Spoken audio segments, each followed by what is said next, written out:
Welcome to the first of our very special mashup editions of Versed, the ASCAP podcast and ASCAP Screen Time. In this series, we'll be celebrating the world of music for media by talking with some of today's greatest creative minds and their friends and collaborators. We couldn't be more excited to kick off this series with Siddhartha Khosla and Amanda Jones. Siddhartha Khosla is the genius composer behind This Is Us, for which he has been Emmy nominated, as well as shows like Love Victor, Nancy Drew, and one of my personal favorites, Looking for Alaska. Amanda Jones is the composer for Black Lady Sketch Show, 20s, Adventure Time specials, and many others. And she scored the main episode of Apple TV's series Home, for which she received her very first Emmy nomination this year. You may also know Siddhartha's band, Gold Spot, or have heard Amanda Jones' LA-based band, The Anti-Job. We are thrilled to welcome the two of them as they talk about collaboration, the Sundance spirit, and making it through the pandemic. Take it away, guys. Hey, Amanda. Hi, how's it going, Sid? I'm so excited to talk to you today. And first of all, I have to tell you, well, for everyone who's out there who doesn't know us, I'm Siddhartha Khosla, and I'm a composer, and I'm so excited to be talking to someone that I'm a huge fan of today, Amanda Jones, an incredible composer.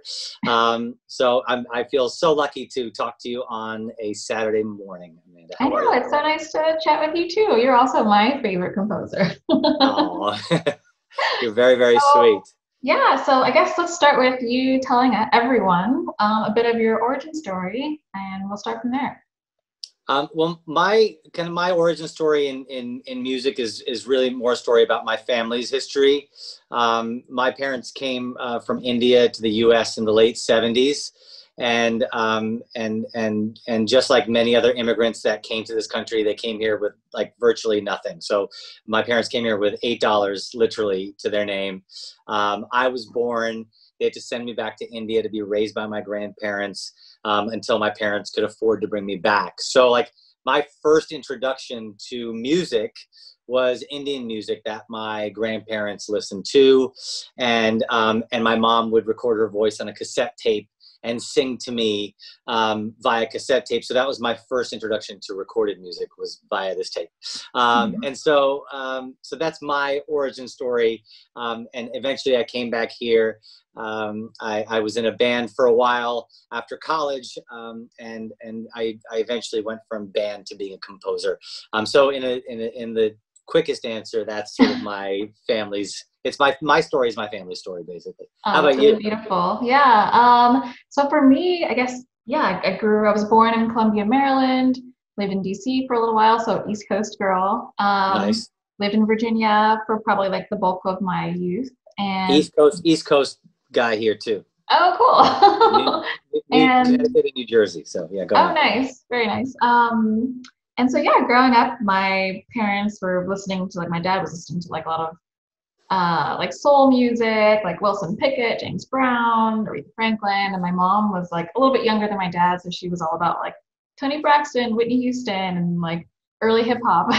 Yeah. And that was just like such a fun listening experience just growing up, and so that definitely influenced some of my earliest choices. But I'm obsessed with the Temptations, and that's when I really fell in love with the guitar.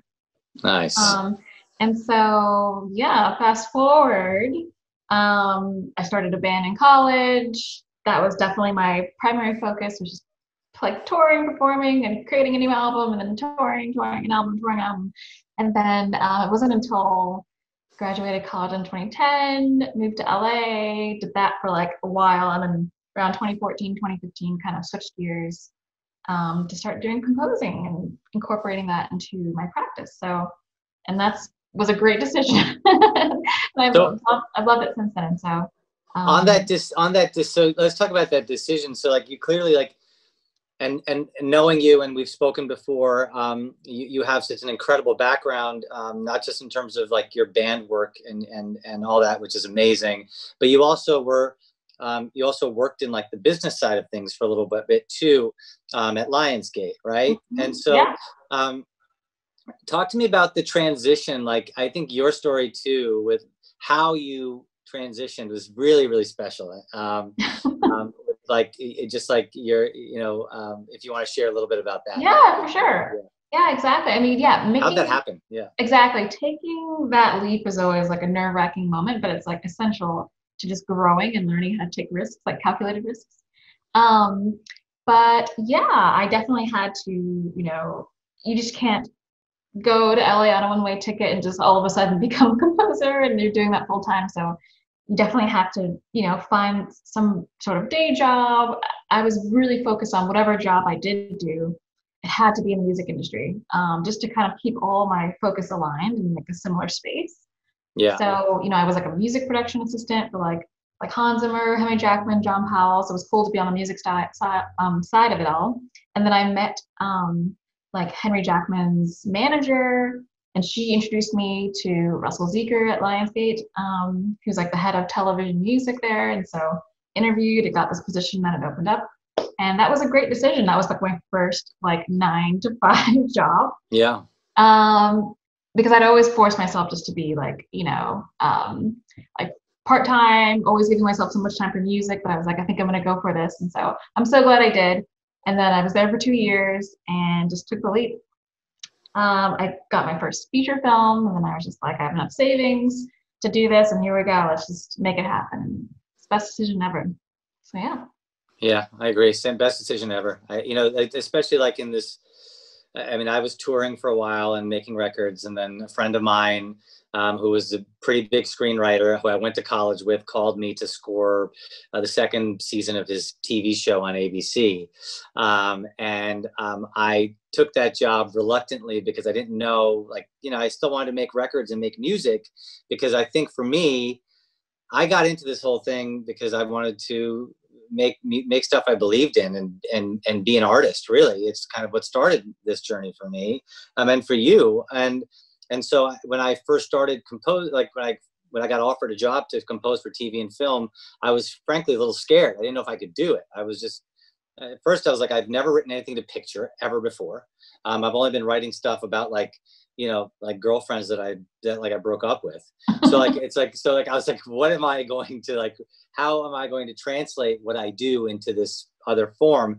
And Dan Fogelman, who was the person that called me, said, I think your music connects emotionally to people already just when I'm listening to it I'm listening to your band's work.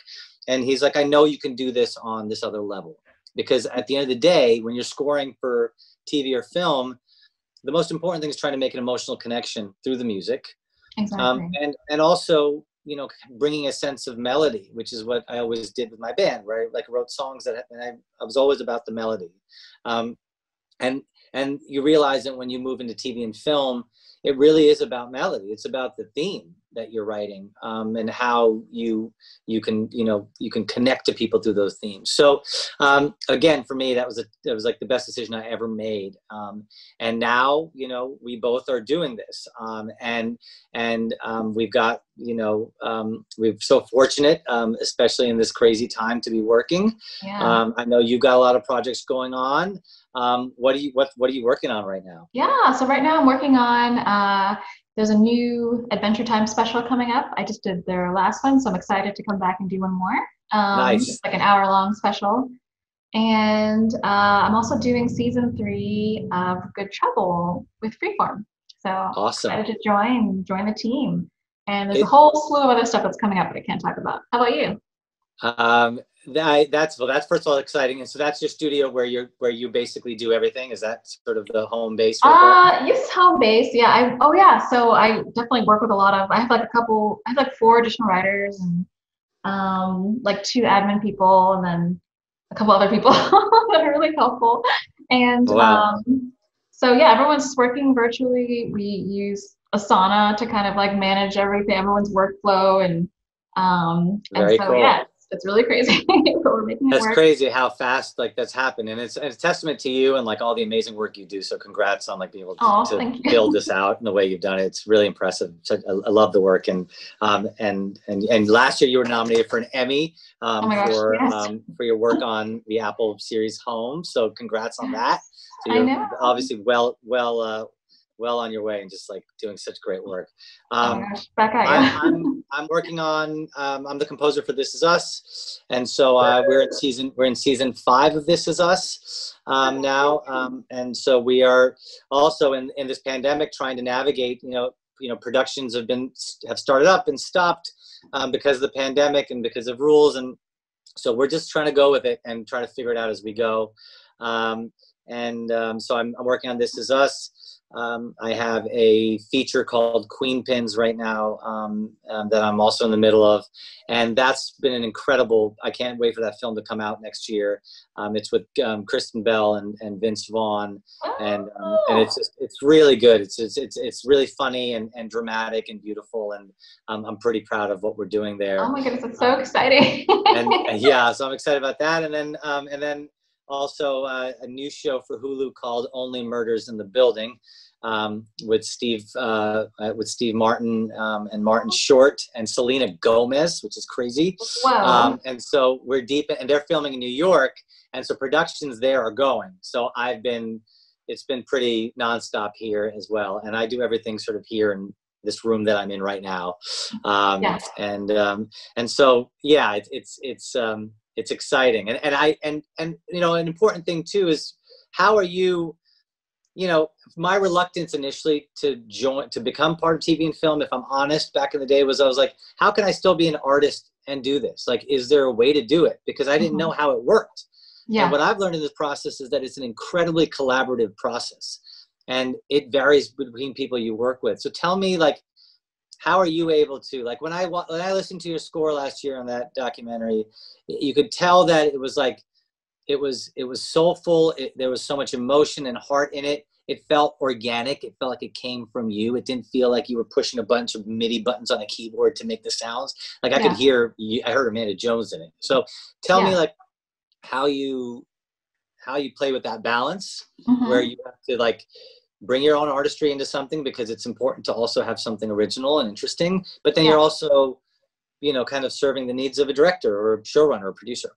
Yeah, I mean, I think it's just been so far like serendipitous, and I'm really grateful, like the projects that I'm attracted to and like creatives who have been attracted to me are kind of, we're on the same page from the get-go in terms of just like artistic flair and style. I haven't really had to, I mean, there's definitely like a framework and a very strong brief, but there's so much room to play within that framework for me to kind of just be myself. And so, I'm not really fighting anything, like not really fighting a system. I think it's just been like kismet for these past 3 years, or maybe I just like don't mind being told what to do.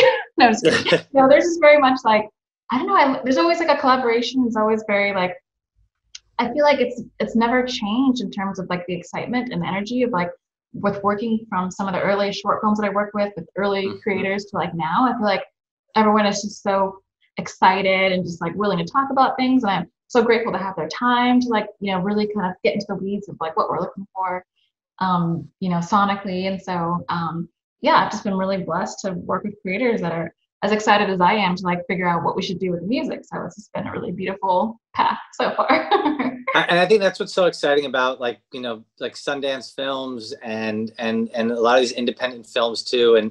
And you find that, we're all in the same boat together. Like whether you're a composer or director or producer, you want to make something that is authentic and original and as beautiful as you can possibly make it. And so in terms of the collaboration, it's to me, it's so exciting when like, I know you and I think to our benefit in some ways that we come from the band world. So we can also bring sort of our knowledge of like, when you're in a band and you're recording in a studio, you spend many years making your own sounds, as like, like you don't really rely on sort of like virtual instruments as much in that environment. By virtual instruments, we mean like on a keyboard in the most lay way of saying it, you push a button and you can get every sound you want. Sometimes we use that in bands, but a lot of times in bands, like we're picking up our guitars or using our voices and singing, and both you and I are singers. Yeah. So we did that. We've done that a lot. And so being able to bring all of sort of like what we learned in that environment to this world is exciting. And I find that like a lot of directors and producers are open to hearing whatever our original take is on something, and that's exciting. And I don't know about you on this, but like I didn't, you know, I don't come from the traditional school of like, you know, like orchestral sort of background at all. Mhm. And sometimes I wish I did, to be honest. And because I mean, but you can't, you know, sometimes you can't always choose your path, you know, like Yeah, exactly. you go on a journey and you kind of follow it through. And I'm so grateful that I've had this band background, but sometimes I was like, oh, I wish I'd also had this orchestral background, but I'm learning it as I'm going. And then also finding my own original way to do stuff, like on the Steve Martin Short show. It's a very classical piano score, Oh, nice. but it's sort of my own interpretation of what I think classical is, kind of like in the way that like, not comparing myself to him, but you know, when Johnny Greenwood of Radiohead has his classical piano approach, it's not, it doesn't sound like something you've heard before. It's his own thing. Exactly. So you and I are sometimes, at least feel like I'm forced into finding our own way of defining Exactly. it. And I think that's the magic of being a composer. Like everyone has their own journey and background, and we just kind of like have our own vibe and spin when we create something. So I feel like you don't necessarily need, you know, the traditional trajectory. Right. And also you should only take, I've heard this from a professor once, like only take as many classes as you need to like start working. That's another thing, another philosophy. Cool. So you don't want to get stuck just like taking all these classes and then you're like, okay, I know how to, I don't know, that's a different track. Maybe you want to become a teacher, but you kind of just not applying as much as you yeah. need, you know, just to get going.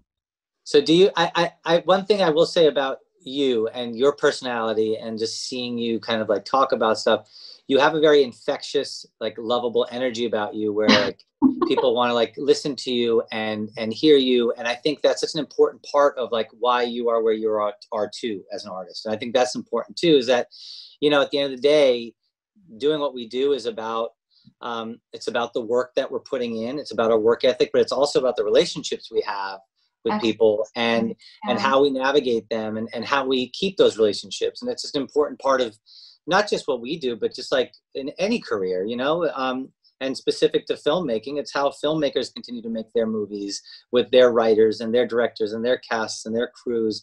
And so, you know, I think, again, just being part of this conversation for Sundance just reminds you about how important you know, having that sort of positive energy as we work on these projects and that collaborative spirit is so Exactly. important. That's so true. I think optimism, I mean, I feel like everyone's going through something. So I think just remaining optimistic, excited, and just remembering like, you know, this is what we're doing. I'm so grateful to be writing music all day. This is like, you know, something I've longed for so long. So I can't help but just be so happy about it. And I don't know, I think we're all just such like creative, like bouncy people and kind of just wacky people. So it's just exciting that we get to do this all the time. So that's really exciting. And I think, you know, it's been a tough time for a lot of people. And I know we both like wish, you know, everyone a safe and healthy time through all this and keep that creative, collaborative spirit alive as much as you can, because we're going to get through this and we'll be on the other side, and there's going to be tons of film and TV and work that we get to work on and enjoy and see, and festivals we get to go to in person at some point soon. So we're almost there.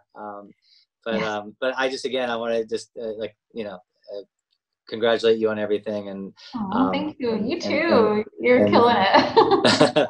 well, hopefully maybe one day you and I work on something together. I think that'd be really fun. Good. Yeah. Well, so nice to talk to you, Amanda, and everybody out there. Thank you so much for listening, and stay safe. Yep. Take care, everyone. Bye.